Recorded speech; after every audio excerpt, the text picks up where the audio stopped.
Try to talk loud. For this morning, I'm just going to go through the lineup of speakers. We'll start off with Chief Leanne Keeler from Kwakatus First Nation, and then we'll go to Anne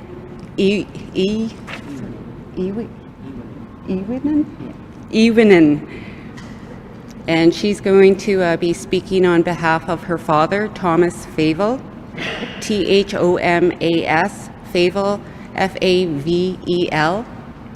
And then from there, we'll have some statements from Chief Bobby Cameron of the FSIN, and then from Diane Lafond, who is the First Nations Health Ombudsperson. Okay, so with that, I'd like to call up Chief Leanne Keeler.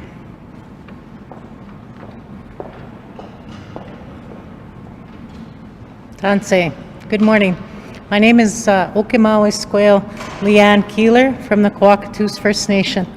I'd like to introduce my uncle, Thomas Fable, and his wife, Verna Fable, and our family, Annie Fable. She will be speaking on behalf of our Fable family and what had occurred in my uncle's incident last week.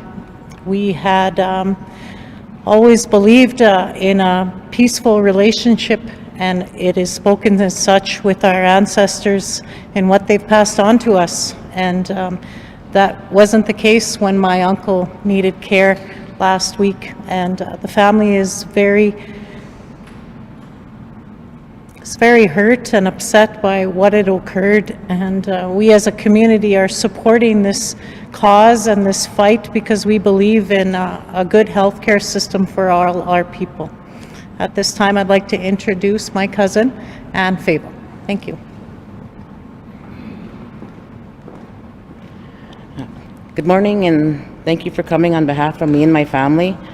My father, Thomas Fable, has been in the health region now for the last just almost 14 years. He does dialysis Monday, Wednesday, and Friday. My mother is his sole caregiver. So for the past 14 years, she has kept him unbelievably healthy. He hasn't gotten COVID. This past year has become very difficult. It started in May when my father was no longer allowed to see his specialist, Dr. Prasad. He was told by the dialysis unit he had to see the floor doctors, which was encouraged by Dr. Amin. When the floor doctors would go see my father, they wouldn't check him. They would stand 2 feet away from him because of his brown skin. And they would send him home telling him it was viral infections. So numerous times he was being brought back in, and they were sending him to emergency. They weren't taking care of him. We tried to phone his family doctor, and were told that he wasn't allowed to speak to my father anymore unless he was on rounds. Up until these 14 years, we have worked with Dr. Prasad, who's worked with not only my father, but the family as well. Anytime we've had concerns with my father's care, illness, or what stages of renal failure he was on, the doctor was there for us all. If we called him, within 2 hours he called us back. We no longer have that. In the beginning of August, my father was taken in for his dialysis. Every day he takes off 3 liters. This particular day, they took off over 4 liters. They sent him out of the bay where he couldn't talk, he couldn't walk, and he could barely be awake. And they sent him on his way home, which is an hour and a half from Regina. We were lucky that he gets along so well with some of the nurses in dialysis that she helped him and had my mother give him stuff to drink and how to care for him. I was outraged, and I phoned Dr. Amin. I phoned him twice. To this day, the doctor has not reached back to let me know who signed off on those orders, if he was part of it, or why they took off so much. We ended up having a meeting with him in the middle of August, and nothing was resolved. He had promised that he would give us a written report by the middle of September on why my dad couldn't see his specialist, which again is our treaty right and our constitutional right to be able to see any doctor we feel fit and we feel safe with. With dialysis, this is no longer the case. I've yet to receive that written report from Dr. Amin. It was pretty upsetting, and I told him at that time that he didn't call me back, where he said he reaches out to all the patients. I told him I've never received a call. 2 years ago, I met with his charge nurse, Sherry, and asked them, My father traveled with 3 other patients, and their times were staggered. I asked them, because they're tired when they get off, can they not all go in at the same time? It took her 2 years to tell me they couldn't do that they would have to sit outside in the parking lot sometimes for hours waiting for other patients. Keeping in mind they come out sick and tired and hungry, they had to wait. 2 years it took her to tell me that. I was upset. I left in tears because of my frustration. My dad ended up getting sick the later part of September. He first went to Wynyard Hospital. They sent him home with a puffer for bronchitis and pneumonia and told him he would be fine. That Wednesday, a nurse grabbed him and said he wasn't feeling well. They checked him and said his blood pressure was fine and sent him home. I got home from work. My mother had phoned me and said he's sick. I instructed her to phone an ambulance. I got the worker from the Coacatoos First Nation. They phoned an ambulance. Within an hour, my dad was airlifted to Regina. When we seen him, they told us for the next 24 hours was touch and go. We sat with him till 3 in the morning. I took my mother home, who was also elderly and tired and sick. We slept for 3 hours and we went back to the hospital. He was no longer delirious. He was coming out of it, but it was still touch and go.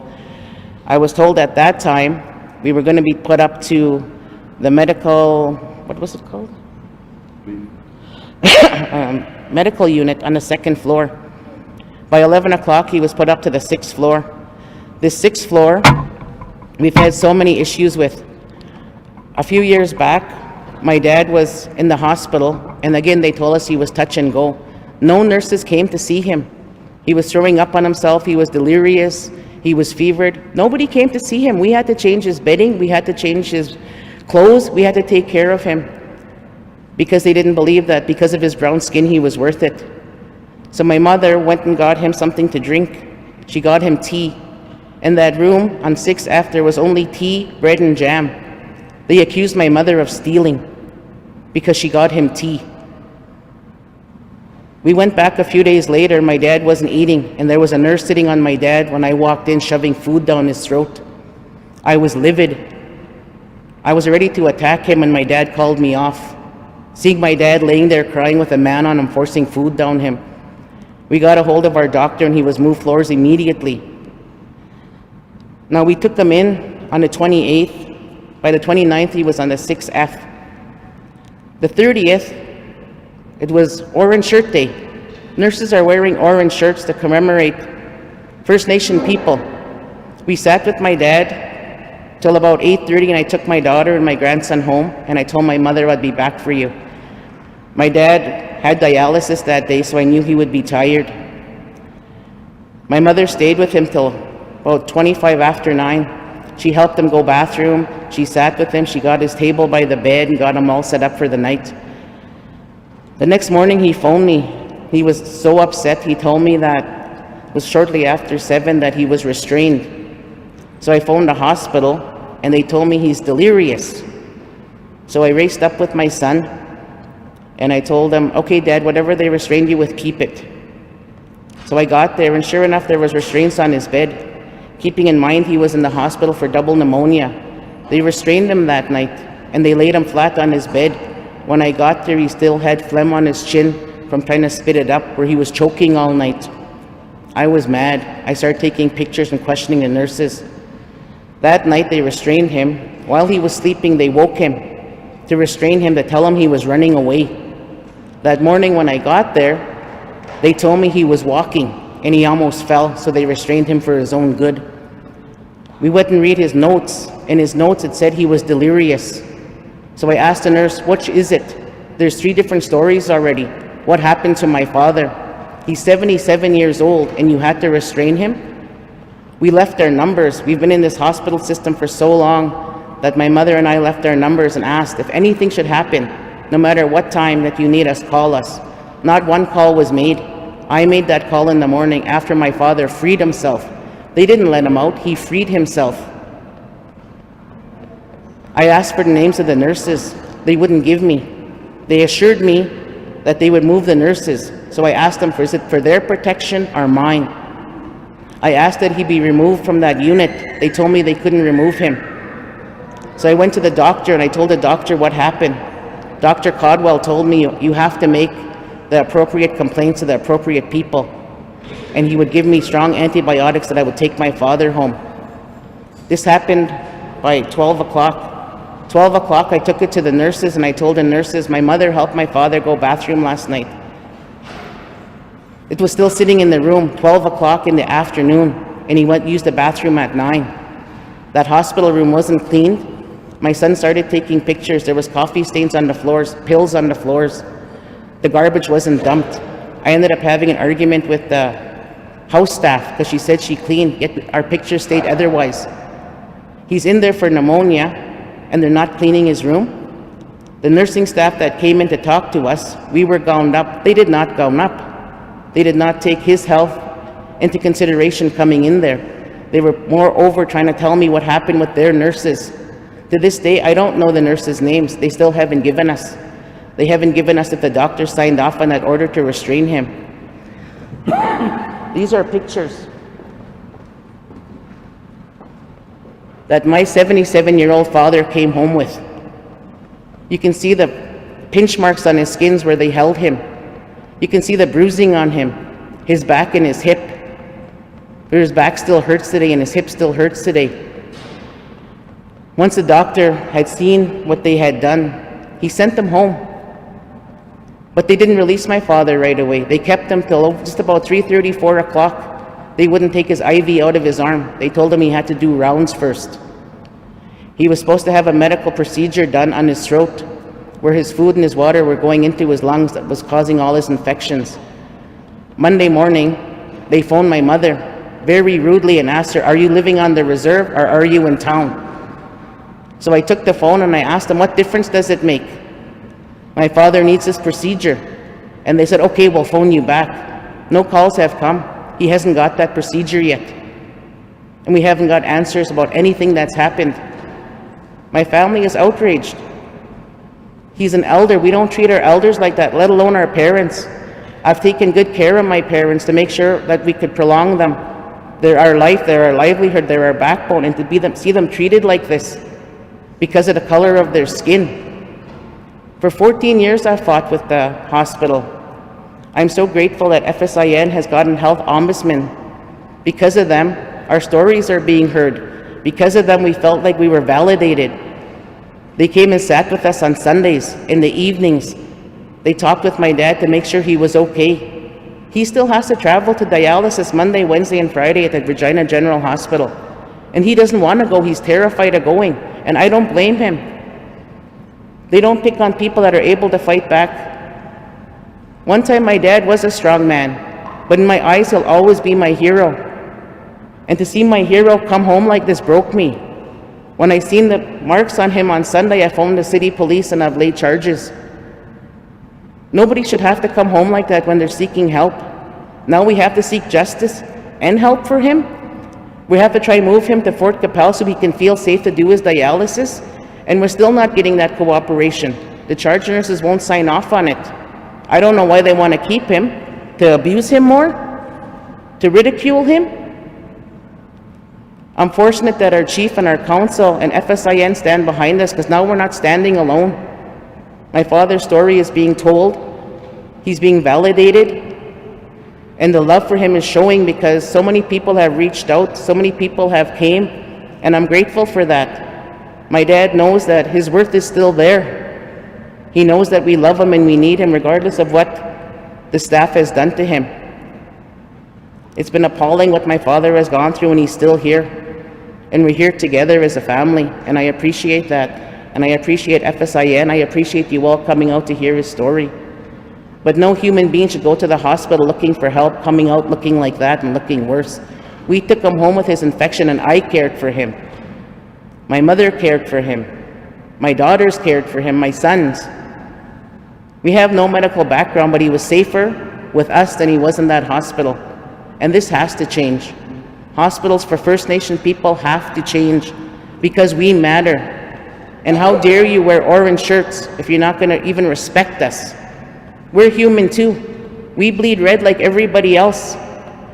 We make a contribution to the communities we live in. How dare you treat our people like that? How dare you treat our elders like that? And how dare you treat my father like that? I'm very vocal, I'm very outspoken, and I'll stand behind my dad as long as it takes, and I'm seeing this till the end. I thank you for coming.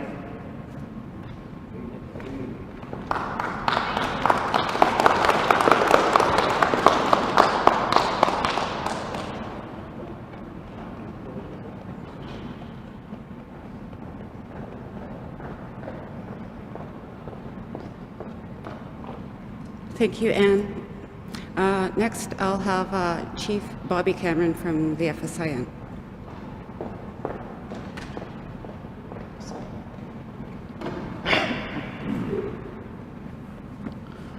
Nigan, Mantu, Naskamun mi ogisagame gwats, Egwa no kumno, Naskumta nigagis mostamo, Igagisimuan.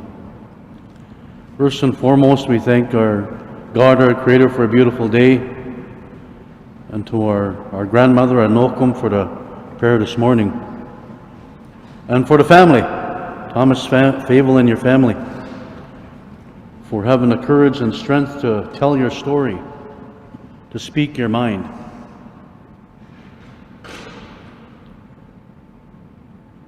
The spirit and intent of treaty. When our chiefs of the day signed treaty in the 1800s, negotiated and bargained for several days, several months, some chiefs held out. One of them was the medicine chest clause under the treaty right to health, where all First Nations people would have access and the ability to be treated fairly, equally, with dignity and respect. To have all those services available under that medicine chest clause. That spirit and intent of treaty, which is of international law. It's not provincial law, it's not federal law, it's international law made with the Crown. This is what our chiefs had envisioned in the year 2022. Somewhere along the way it has failed some of our First Nations, just as it has failed our mushroom here, Thomas Fable. Can you imagine enduring 14 years of abuse, of put-downs,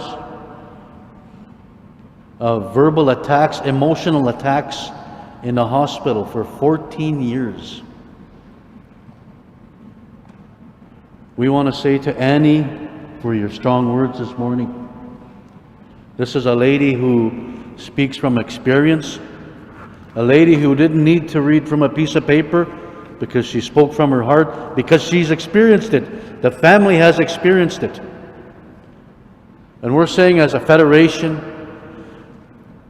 this is a human rights case, it's a racial discrimination case, and it's a medical malpractice case. For those nurses who haven't been named, you're going to get named. We're going to find out.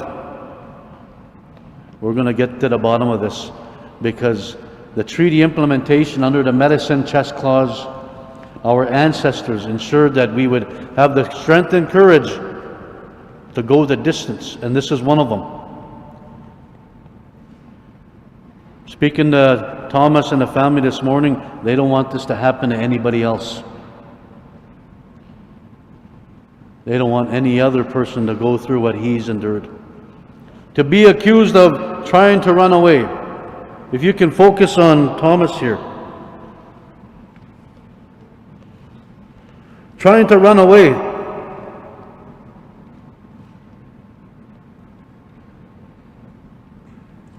He's not very mobile to begin with.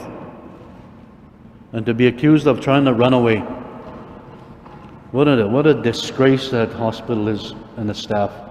What an embarrassment. They should resign, and if they don't resign, we're going to call for their termination. And as Annie said and the family has said, they want to seek legal action, and we're going to support them the whole way.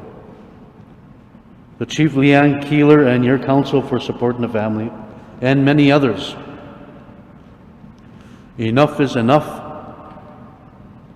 We're sick and tired of our First Nation people being treated poorly, unjustly, time and time again. We do it for those babies that are younger than us and all those unborn. To one day see that all First Nation people, the original people of these lands and waters, our people, to take our rightful place here on Mother Earth, from all levels of government, from all people. You see the pictures. You see the pictures. That's abuse. That's physical assault. And their lame excuse that he tried to run away, he was delirious. What a disgrace for those doctors and nurses to say, to use that as an excuse on a 77-year-old man. What a lame excuse. So we're going to do all we can to ensure that justice is served. We thank our health ombudsperson, Diane Lafond, for advocating and being there for the family. This is what the Federation is expected to do, to protect, uphold, and implement treaty, and this is one of them. This is a major one. This is a big one for us. We thank you. We thank the media for being here. We thank you. We humbly thank you, because we need you to tell the story. We need you to pressure the hospital and those doctors and nurses to come forth on who is responsible. They shouldn't have to force our hands and take them to court. They should come out and say, "We're sorry we did that to Thomas. It is my fault, and I will deal with the consequences as they come." That's what we would hope for, but history speaks that they won't do that. Them doctors and nurses won't come forward and admit that they did wrong. But we'll ask, and then we'll seek legal action with the family, with Chief Leanne Keeler and her council, and many others who have been coming forward, from the North Battleford Hospital, from the Victoria Hospital in Prince Albert, from the St. Paul's Hospital in Saskatoon. The list goes on and on. Far too long our First Nations have dealt with this and never spoke up. Some didn't speak up. We thank you again for listening and being a part of this very important press conference. On behalf of the Federation and our Vice Chiefs, our veterans, and everyone that's involved, it's expected of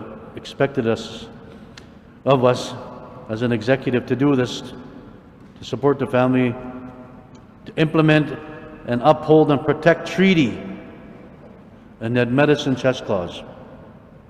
Our prayers are with Thomas Fable and the family, that he heals and gets better and stronger. And the phone call I had with him the other day was, we hope he's with us for another 30 years. You know, that's our hope. He's such a good man, this Thomas. Again, thank you, family, for giving me a few minutes here. Eko se, hai hai.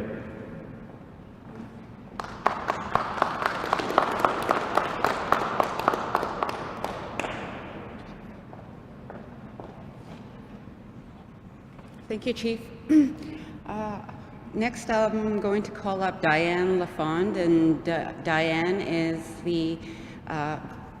she's the interim director of the FSIN Health Ombudsperson Office. Diane? Did I get your? That's fine. Oh, okay. Good morning. I want to acknowledge the family. Paul, I want to acknowledge that we're on Treaty 4 territory.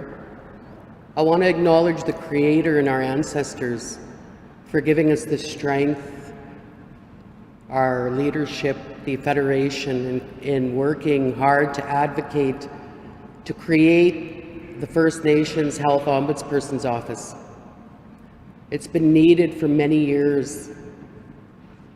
Our voices, we need to be heard. There needs to be an avenue of support for change. We want the respect, the dignity, and the care that other Canadians receive. Our First Nations people don't speak up a lot on what goes on in those hospitals, what goes on in the pharmacies, what goes on in the long-term care homes.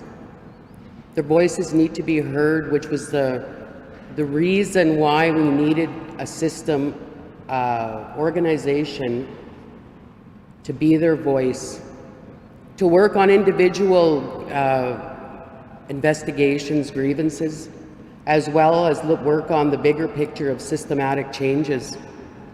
Systematic changes in the hospitals and the pharmacies, you know, getting the equality that our people deserve on a day-to-day basis. Walking away from pharmacies with no prescriptions shouldn't be happening.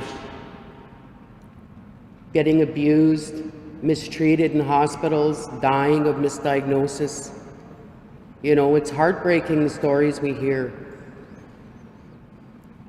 In February of this year, the Ombudsperson's Office was established and signed by Chief Cameron and Minister Haidu for the establishment of this office.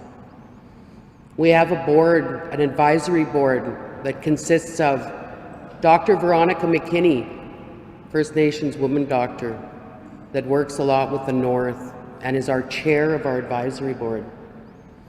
Shirley Bighead from the Surgeon Lake First Nation, long-time, well-versed health director, strong woman on treaty.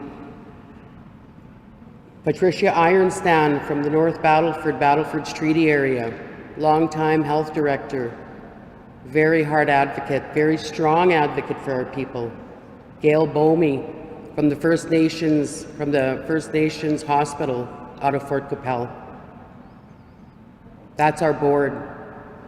I was appointed on May 16th as the interim First Nations Health Ombudsperson, and it's probably one of the most important jobs I've held in my entire career, because this is the passion that I have for our people to make their way of life better. We've got to do better. The healthcare system has to do better. And there's a lot of money that's spent on our healthcare, you know. There's a lot of money that goes through pharmacies, that goes through the non-insured and the insured health services for our people in this province. So with that, I want to say that we are involved in this case. We are approached by the family. We have an investigator that's working with the family, and we will go through the process. We stand with them, we'll support them, and we'll have an outcome. So with that, I want to thank you today for being our voice out there. I want to thank the family for standing up today. Thank you, Tom, sorry. With that, I want to thank you, Annie. Annie, for reaching out to us.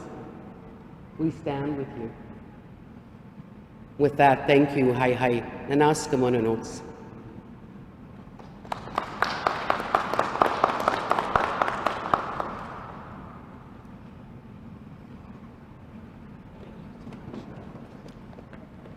Thank you, Diane. Okay, so next I will open the floor to questions. I've asked the reporters online to text me with any questions. So, yeah, and if the family wants to come up here, you're welcome to. Okay, so do we have any questions? Can you say and spell your first name and last name and where you're from?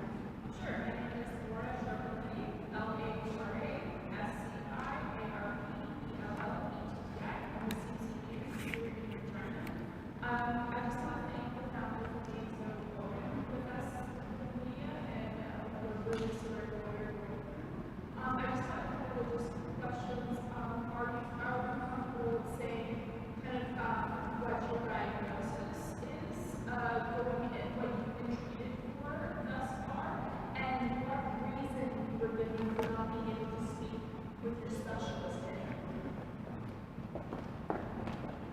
So in the past 14 years, right now he's on renal stage, the final stage of renal failure.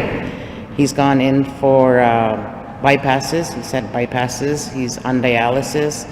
Majority of the time he's hospitalized for lung infections because they've never really fixed that thing going down his throat. He can't see a specialist because a new doctor came into the renal unit, Dr. Amid, and made all these changes. So when he goes in to see my dad, they stand 2 feet away and look at him and they'll tell him it's viral. Where our specialist goes in and looks him over fully.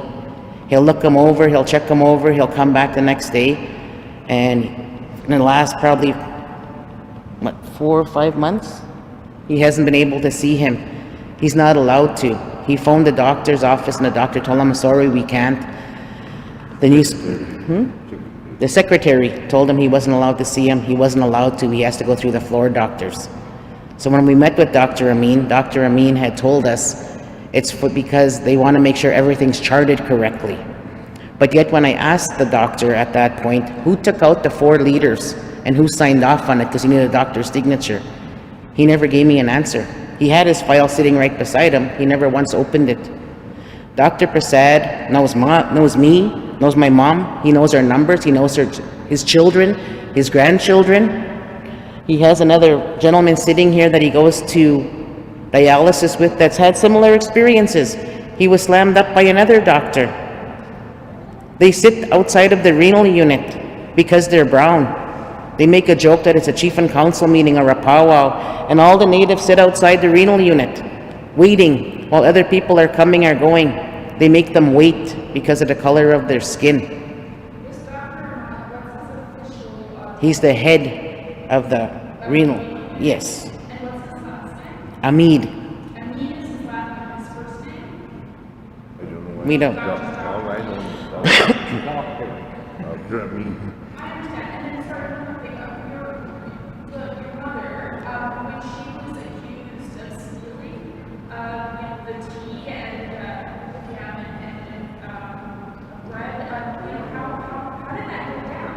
They went literally into his room. She was sitting there. She went and got him tea. And they went and told her that it's now locked. You can't go in there. It's only nurses. And they asked her if she was stealing any of the food in there. And when they were, did she tell them, you weren't feeding him, so I had to? She tried to explain and they wouldn't listen. I had to go in there and I yelled at them that I didn't need to steal off them, that we all work, that my family is all educated. And because we went in wearing t-shirts and gym pants, because again, we almost lost my dad and you're crying and you're upset, we look like somebody that could be pushed around. And I told her, my children all work, I work. We have, university degrees. Why would we have to steal? So I gave them $5 for the tea that they took, and I left it on the counter. Okay, and then just to be clear, when they said that he was being here, was it because he was under medication and he was scared, so he was getting up and walking around? Is that what it was? They didn't explain why they said he was. When they held him down, he asked them, why are you doing this to me? I've never ran away from residential school, and you're treating me like residential school, and you're wearing these orange shirts. Because coincidentally enough, when they did it was on the 30th. They went and chart, he thinks he's in residential school. When all he was asking, you ask him, my dad's body may have given out, but his mind is sharp. And he could describe the nurses that did that to him. So if he was so delirious, how does he know how the nurses looked? How does he know what happened to him? Then when I went in, they told me he almost fell. So they restrained him for his own safety. But how do you come out looking like that if that's for your safety?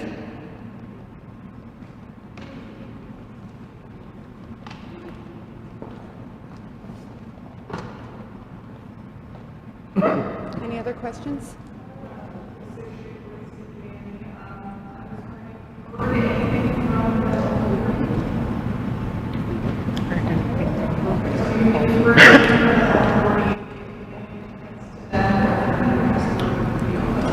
Well, we've made, in the 14 years, we've made complaints, numerous complaints, and nothing has ever been done. Like I said, 2 years ago, we put in an appeal to have all of the dialysis, there was at that point 3 dialysis patients riding together. They traveled from Coacatoos First Nation, which is roughly an hour and a half, and they had their time staggered. so they weren't getting home till 6, 7 at night. So we had a meeting with them. Sherry, who was still the charge nurse, met with us. She said, okay, I'll take care of it. Up until we had Diane meet with us again. It took her 2 years to tell them she couldn't change their times. 2 years after one complaint. The second complaint, we made another complaint where they were force feeding him. We haven't gotten a written response from that, nor did we get an apology. We haven't gotten an apology from my mother being told she was stealing. Instead, they called Code White on me. They called Code White because I was mad, because I was verbal, because they were attacking my father. Of course I'm going to be mad. They attacked my mother and accused her of stealing. Of course I'm mad. Who wouldn't be? So I was called Code White. I was charted, but we've yet to hear a response from any of the complaints we put in the past 14 years. Nothing. So we did reach out to them, and I'm no longer interested in reaching out to them. I actually have a lady that came out, the worker she works with, Monique, came out and sat with us on Sundays, on evenings, and listened to our story, recorded our story, validated it, kept in contact with me. She's emailing me, she's calling me. They're awesome. We're feeling like we're validated. The chief called us on Thanksgiving to see how we were doing and talked with Dad. We feel validated. We feel like we have that support because I fought this fight alone. For 14 years, we fought this fight. And nothing was ever done. There was no reaching out from the health region to say, this is what's going on. This is what we've done. An apology. Nothing. We've contacted Dr. Hamid. When my dad, they took off 4 liters when he couldn't walk, he couldn't talk, he couldn't speak. My mother had a broken arm, she's 77, and they sent him home like that. 2 calls to him, and he has yet to reach out. So we met with him to see why we couldn't see our doctor. Nothing. We went to the health region's appeal process. We met with a lady there by the name of Terry, patient's advocate. Nothing. No response again. We met with the social worker. No response again. Now, I don't know about you guys, but when I go to work, and I'm a teacher, I know I have to do paperwork. Today, taking this day off, I have to do paperwork. Where's their paperwork? Where's their transparency? We don't see it because we're brown, because we're native. We don't get any kind of justification from the hospital. And we're saying now, we don't want to do that no more. I'm proud of being Native. I'm proud of who I am. I'm proud of what my parents have given me. Why should we have to be ashamed and they get away with what they're doing? We're giving the shame back to them now. That's what standing here today is. No Native person should have to go through that. No Aboriginal person should have to feel ashamed of who we are. We're going to stand up and we're going to be proud of who we come from. They deserve the shame, not us.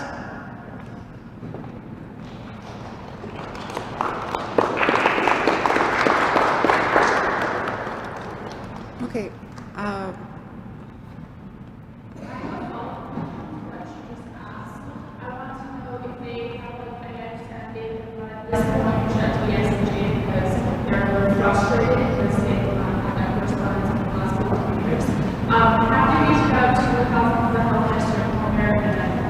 The who?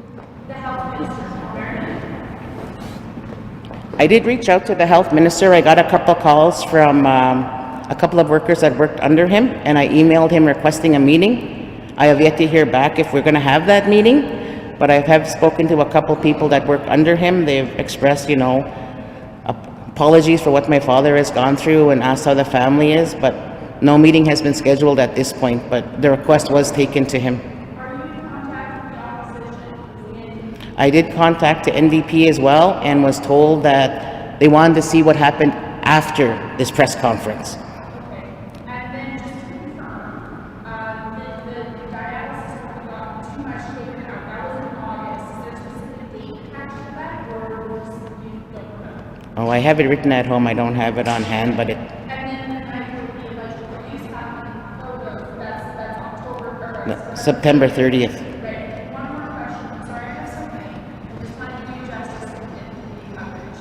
I'm sure Thomas would be very strong and probably want daughters but like this has got to be so difficult for you. Could you maybe speak a little bit to what your father is feeling right now? Or He can speak for himself. yeah. I want to know how you're feeling right now.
dialysis before we speak.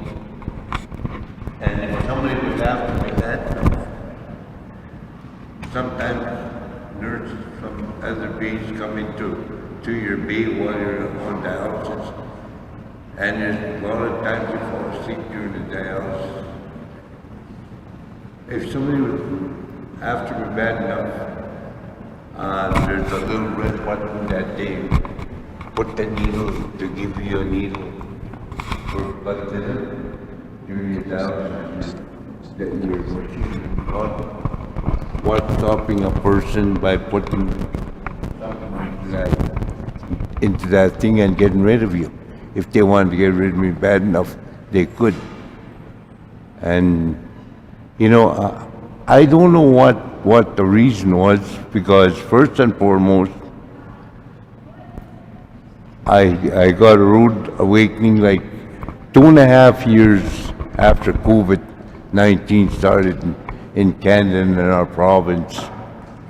They were making policy that I couldn't talk to my kidney doctor, who was Dr. Prasad.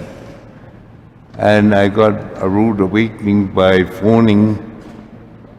I phoned the doctor. I wanted to have an appointment with him. And the secretary said, no, because I know her personally, you know, for 13 years I've dealt with them. And she said, you can't no longer talk to Dr. Prasad. And I said, what's going on? Well, Tom, it's not you that's going to get into trouble. It's going to be the doctor. And so I said, okay, and I hung up. And the next morning when I got home, I phoned again. This time I was free to speak, as free as I could. I wasn't at the hospital. So I talked to the secretary again. She said, Tom, I'm sorry, but you cannot talk to Dr. Prasad. And I said, well, what's going on? She said, it's something that they're doing. Dr. Amin is head of this, and he's making a policy that you have to deal with the doctors that's going on at the bay, from bay to bay. And when you walk in, the nurse is asking, do you want to see a doctor? And if you say no, no doctor comes. You know, so you go through your dialysis and then go home. At one time, when Dr. Prasad was on the floor, and time he came, and in fact, I used to be on Bay 4, and we had 5 people that Dr. Prasad had, his patients were 5 people in Bay 4, and each one of them he stopped and talked and to every one of us that was on the bay. And nothing like this is happening anymore since the new policy came in. You know, so and I took a stand on it. I believe you're infringing on my treaty rights to health. I was on band council. I've studied some of the treaty rights, you know, in my younger days. In fact, when this university when they were talking about it yet, late Dave Hennique, I was on council. It's the first time I ever became a councillor.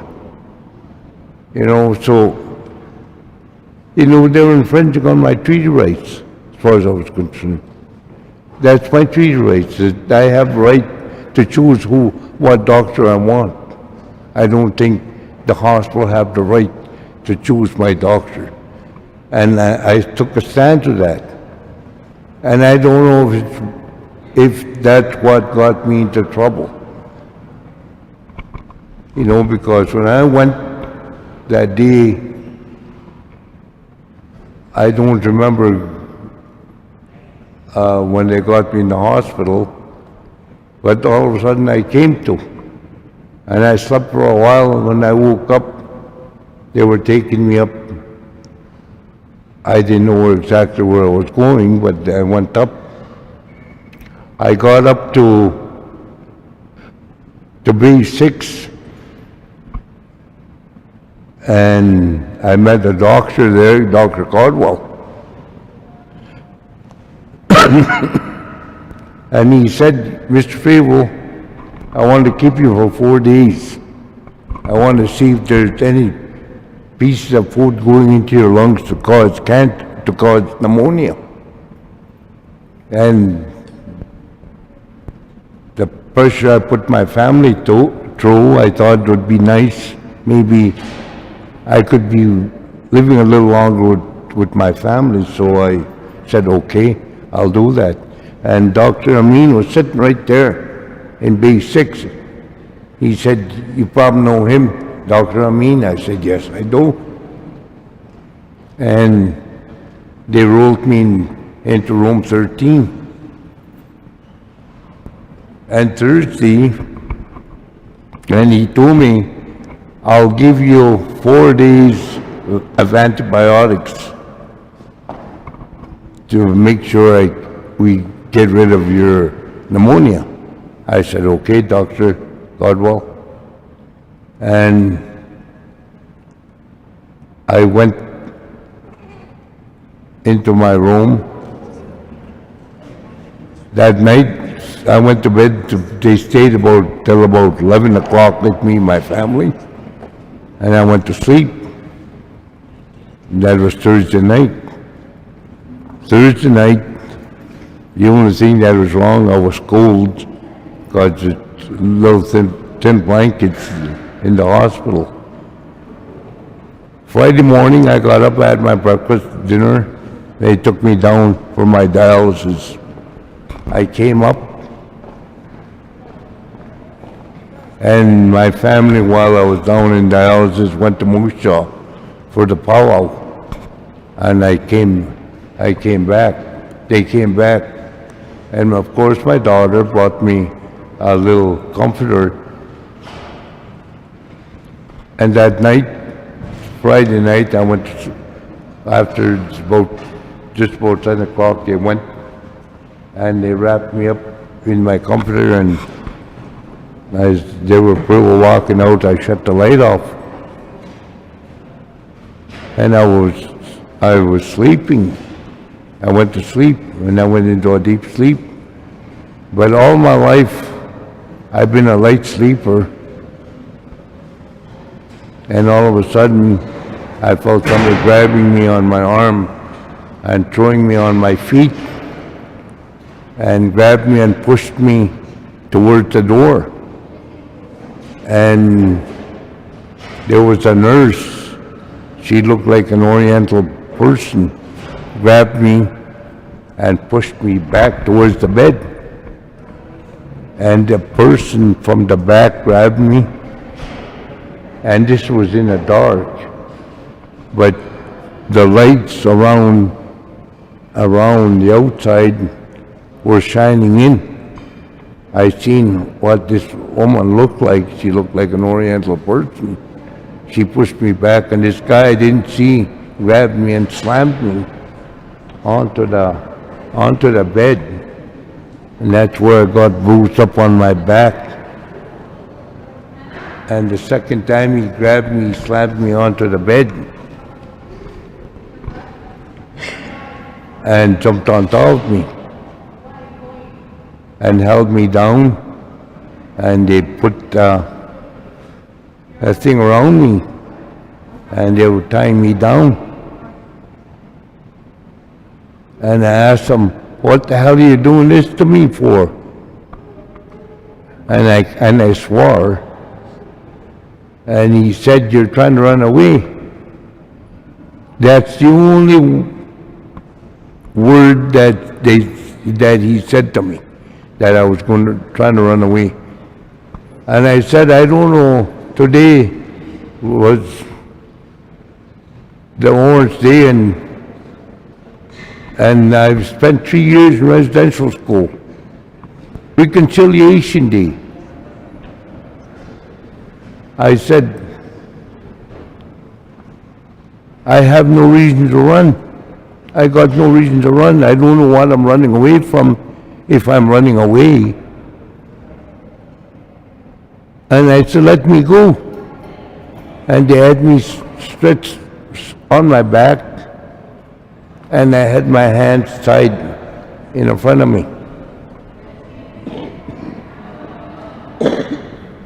And they got off me and they went sit at the nurse desk. They closed the door on me, my room.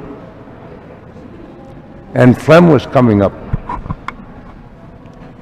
And I was swallowing my phlegm because I couldn't spit it out. I was flat on my back. I thought I was going to die. I really thought so. I would smother with my own phlegm. And then it occurred to me, my late uncle, he used to tell me in Cree to pray. So I started praying desperately. I didn't know what else to do. There was nothing else I could do. My hands were bound. And all of a sudden, something coming on tied my hands. I was able to pull my hands out. And I started feeling around because it was dark and in there they didn't have a light. And on the side, I felt a pin, like I started taking it off, and then it was starting to spin. Again, I tried to hold it and praying, I took it off. I loosened that, pulled that thing, I loosened it up as best I could. I held it up and I was pulling on it. I started crawling out. And I was using my palm of my hands to kind of roll out. Finally, I was able to pull this leg out, my left leg, and my right one. And I sat up, I grabbed on the railing. They had the railing right around my bed, pulled up. And I sat on that thing. And they were sitting out in where and they'd look at me and kind of smiling and laughing at me. I knew I could see them. There was two nurses. The guy wasn't white. He looked more like a person from the Middle East. The man that was sitting on top of me. The only time I seen him, and he was sitting on top of me. And then I looked, the table that they put the trays on was pushed up alongside of my, quite a ways along edge of my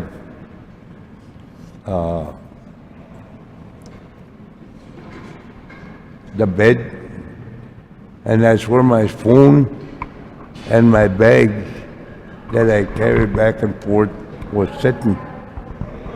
That nurse came in looking scared at me. She was a redhead. I knew there was a shift in nurses, and she opened the door and she was scared. I don't know what she was scared of me for, whatever they wrote. But she come up to me and she said, "Are you okay?" And I said, "I guess so. I'm sitting down, ain't I?" And I told her, let this thing down, the railing. And she said, "Well, get over, push over." Like she was scared to come close to me. I don't know what she was scared of me for, but she loosened it up. And she brought the table to me, and my feet were dangling. And when she brought the table, I was able to pick up my phone. I phoned my wife first, then I phoned my daughter. My daughter got on the phone and she said, "Dad, what's wrong?" "My girl, I need your help," I told her. "What do you mean, Dad?" "They hog-tied me," I told her. "What?" she said. I'll be right down. And I didn't want to move from what they tied me down. I was sitting on it. I made sure I had it covered, because if I said that, once they took it away, they would have said, oh, that old man's crazy. He's senile. He don't listen to what he's saying. That would have been their answer. But I sat on it. My daughter and my grandson came in, and my grandson come and stand beside me and said, Mushroom, don't worry. If anybody comes and roughens you up or anything, tries to hurt you, I'm here. I'll get involved. And my daughter was giving that nurse, asked him, what the hell are you guys doing to my dad? Then the head nurse came. All of a sudden, she was there. And she asked my daughter to go around, and I couldn't hear her, but I could hear my daughter yelling like hell, like my dad is senile. And not, he's sharp-minded, he's more sharp-minded than me and you put together. I could hear her say that about me. And she said, I want to see that goddamn doctor who's in charge. And in a few minutes, Dr. Caldwell was there.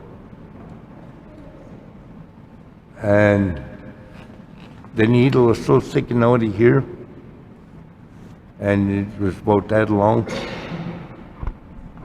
And they had me on oxygen, and the oxygen wasn't that long.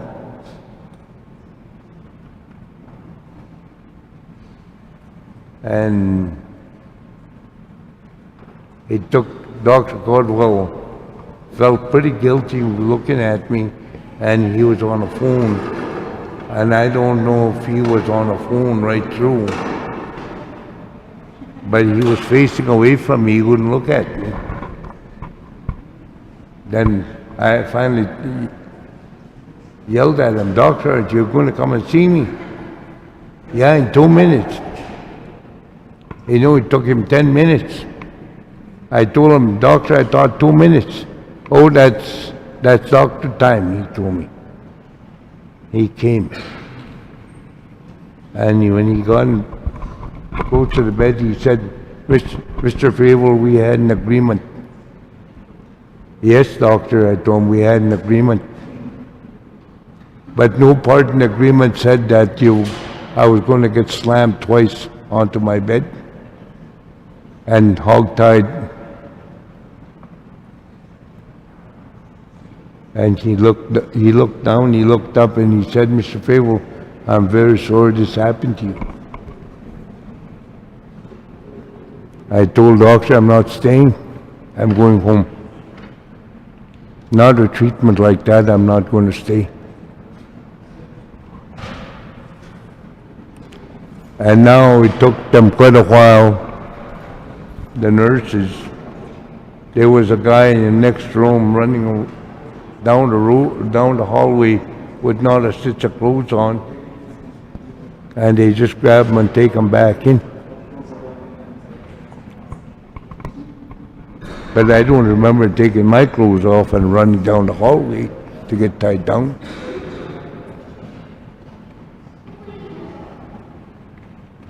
But that is my story.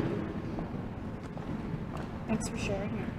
You know, but that's the first time in the seven years, mind you, I guess a few times I came close to death, but I thought I was going to die that night by my own, you know, what was coming out of me. With that, thank you very much for listening to me, guys. Thanks for speaking. Thank you very Can you much. just explain to us what brought these nurses to your room to begin with? I don't understand why they came. You said it was dark and they attacked you. Was something going on, or? I don't know that. The only time I woke up is when they grabbed me. Okay.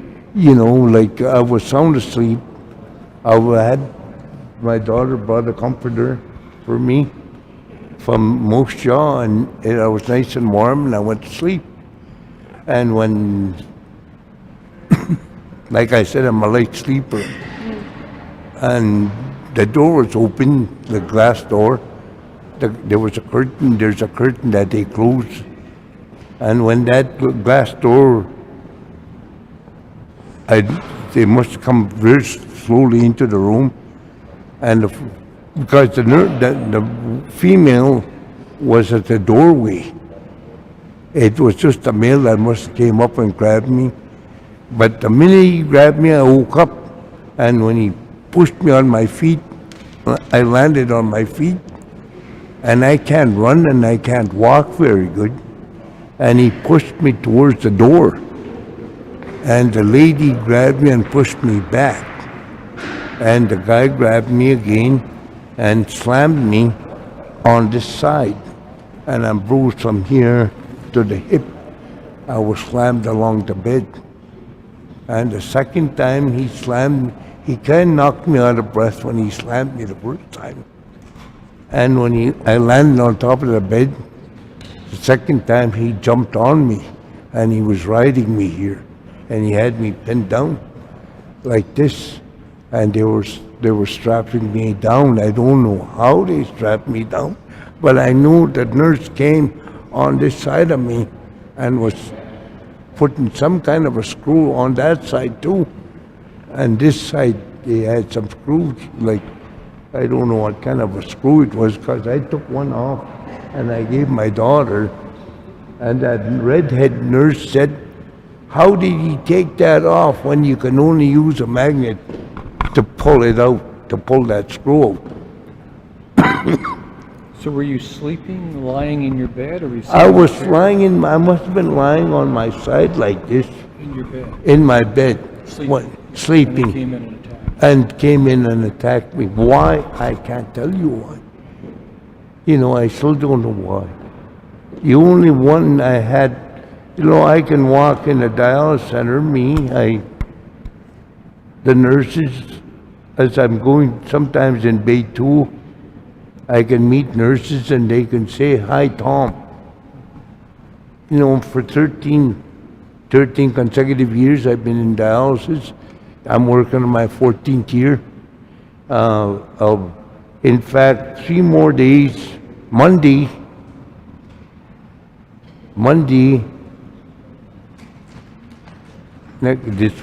next Monday, that'll be 2,000 trips I've made from Coacatus to Regina and back, and it's 132 kilometers one way. So that's 264 kilometers a day we make, times 2,000, that's 586,000 kilometers I'll make by Monday. Were your attackers wearing orange shirts, out of curiosity? It was dark. It was dark. I'm just curious. Yeah, it was dark. I couldn't see them, but they were dressed in blue, I think. They were sitting up in where the nurse station was, and then all of a sudden they disappeared. Could you identify them if they showed you a police? I probably could, the lady anyway. The man I didn't really have a good look at, because the only time I seen him when he was sitting on top of me, and his face was right there, eh? But the lady I could identify, and I knew she was Oriental because she was facing sideways. But when she turned around to push me back, she faced me and pushed me back. Take it you're kind of scared to go there now? I was for the start. I was scared, but there's some of the dialysis nurses said, "No, we guarantee you we're going to keep an eye on you. Don't be scared to come in. We're not here to hurt you." And like they said, in fact, the one guy that hooked me up Friday, and he asked me, "Tom, I heard a little something about you." And I said, "Yeah, upstairs. He said, you know, I've known you for many years. I've been scratched once in the dialysis center, but you've been always a pleasant man to serve, to hook up. You've never had a wrong word for staff in the dialysis center. And I tried to, you know, to be nice. I say thank you when I finish hook me up. And if I ask for something, I say please and thank you. And, you know, I've tried to be nice because, after all, it's keeping me alive, keeping me above ground. You know, the dialysis is what keeps me above ground. I've seen a lot of people that giving it up, and in 2 or 3 weeks they're gone. Eh? And it kept me alive with my family for 13 years. And I owed, you know, there's a few people I'd like to thank. I'd like to thank Chief Bobby Cameron. A very special thank you to my daughter, Anne Newman. That's what they restrained you with. And there's what they restrained me with, see? That's what they restrained me with.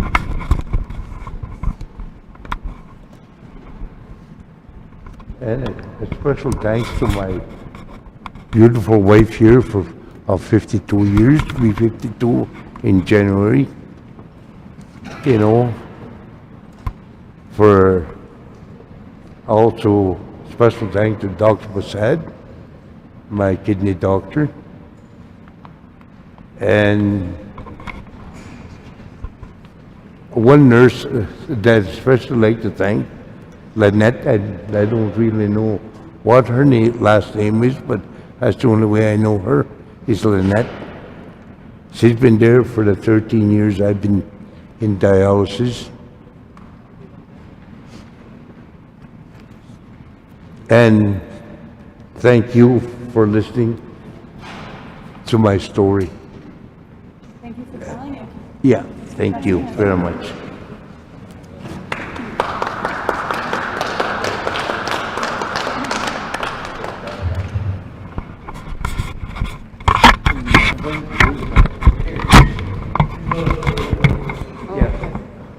We have another speaker. Yeah.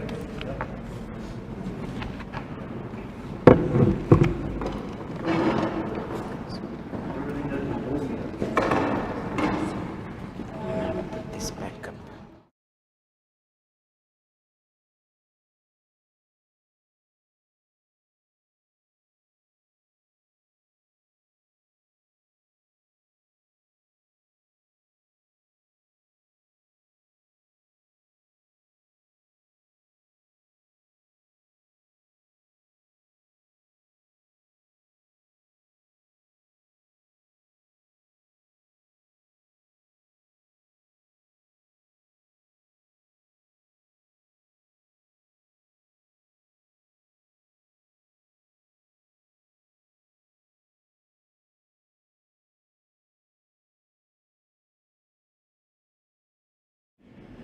And I'm here to support my brother Tom.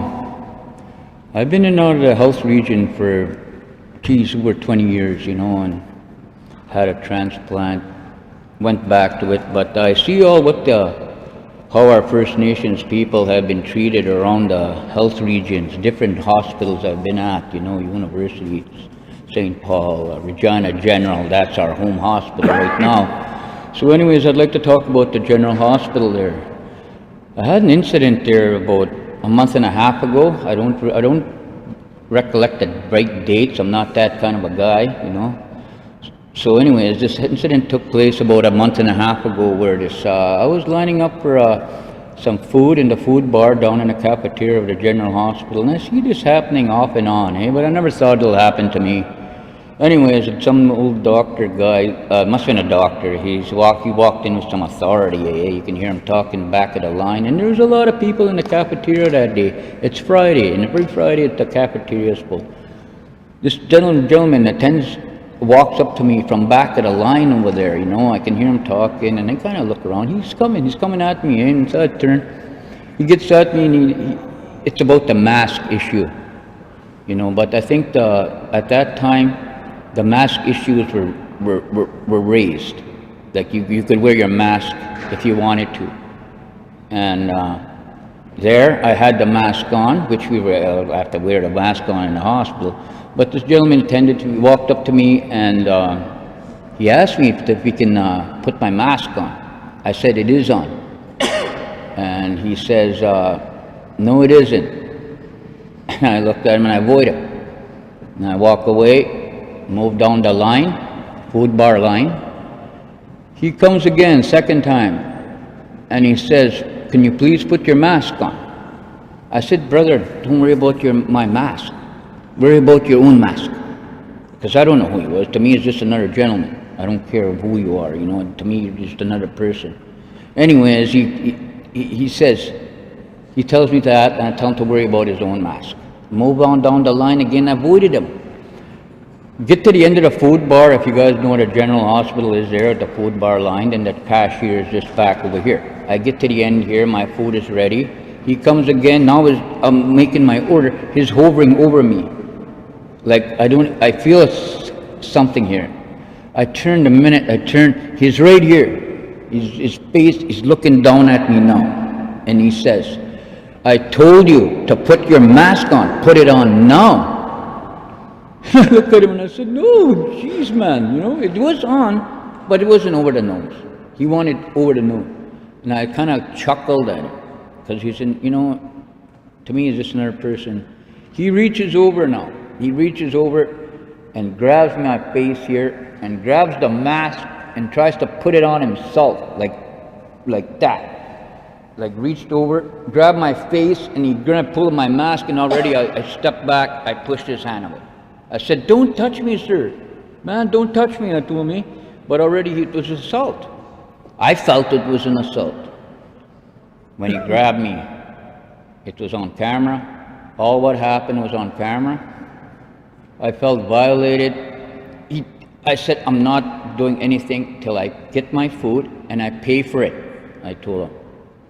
You know, he walks to the cashier and he stands over there now, arms crossed, waiting for me. And I was just like, what's this guy, man? So I grab my food, I walk over there, and I'm gonna pay for it now. And he hauls for his already security is coming, because he hauled security a few minutes as this was going on. Security come, he yells, take this gentleman and get him out of here now. And I look at him. The security guys know me, because I've been going for dialysis for 3 years. He look at me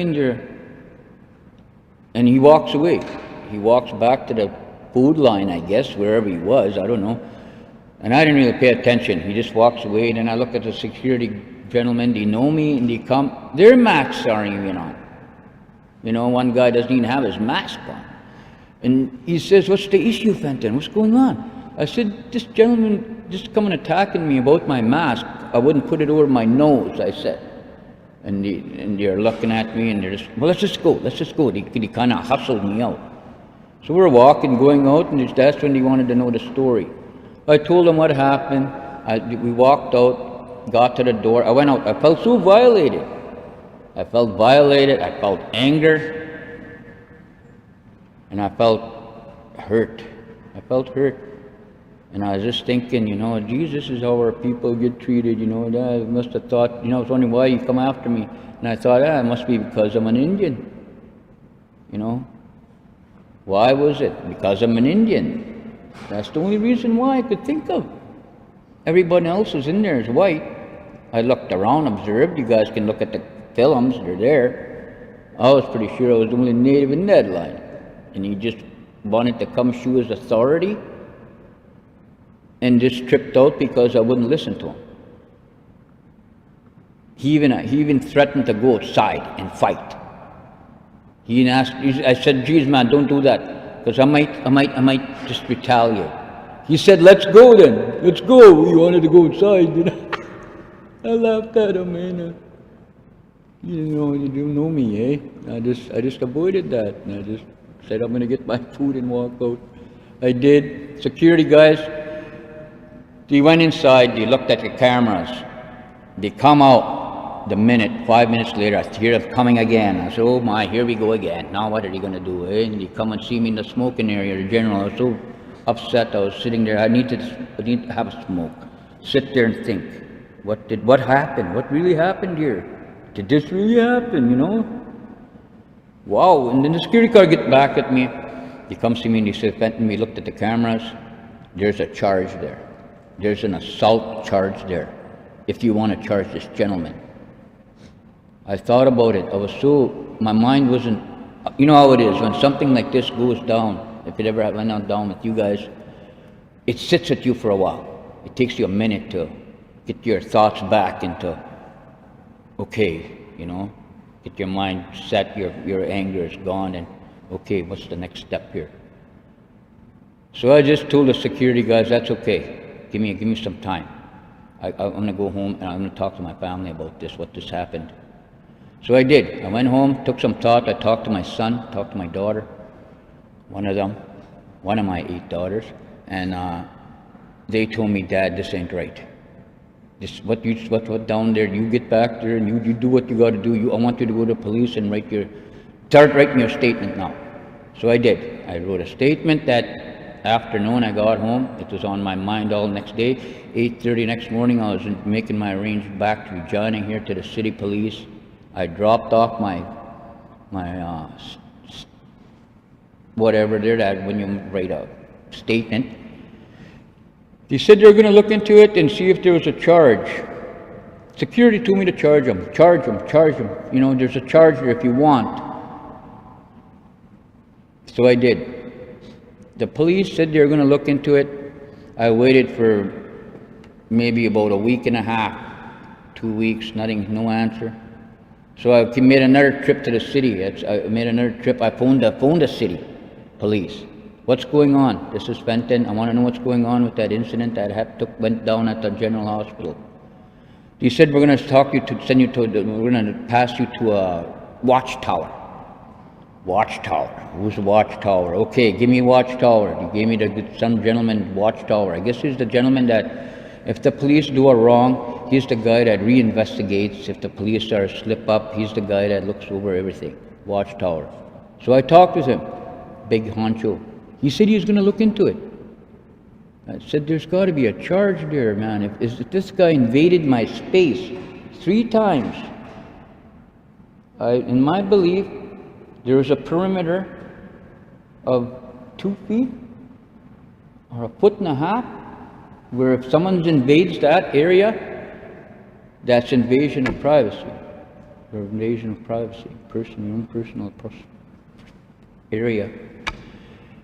With that gentleman came into my area 3 times. And with that assault, reaching over, grabbing my face and trying to fix my mask. Isn't that a charge?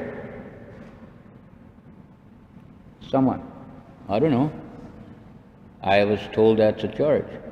So I thought, if an Indian done that to a white guy, or any racist, an Indian, if he'd done that to a white guy, there'd be 30 charges there. There'd be 30 charges there. Or how many little charge you could think of, it'll be there. I know that.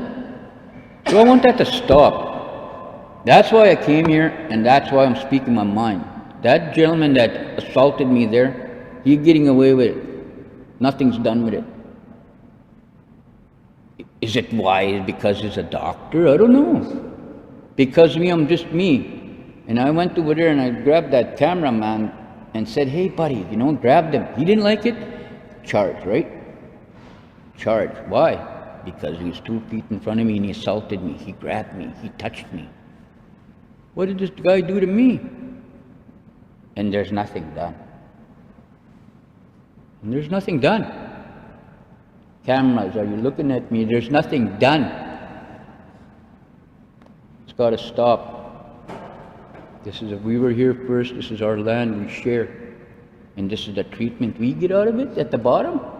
Come on, I'm not I'm an educated gentleman. This has got to stop. I hope.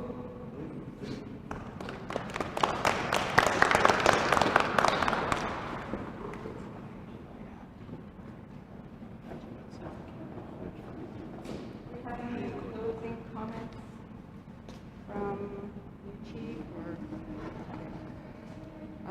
our elder?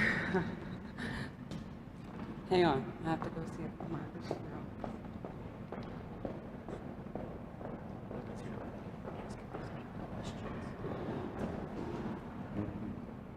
Does anyone have any more questions?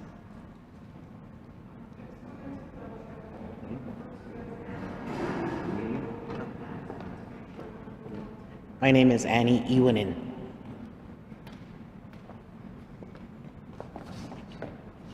Okay, with that, I'd like to end the media conference. And before we do, I'd like to call again on Margaret Rockfender to give the closing prayer. I'd like to thank everybody that was here today to listen to my relative's story, and hopefully that things will work out well for him.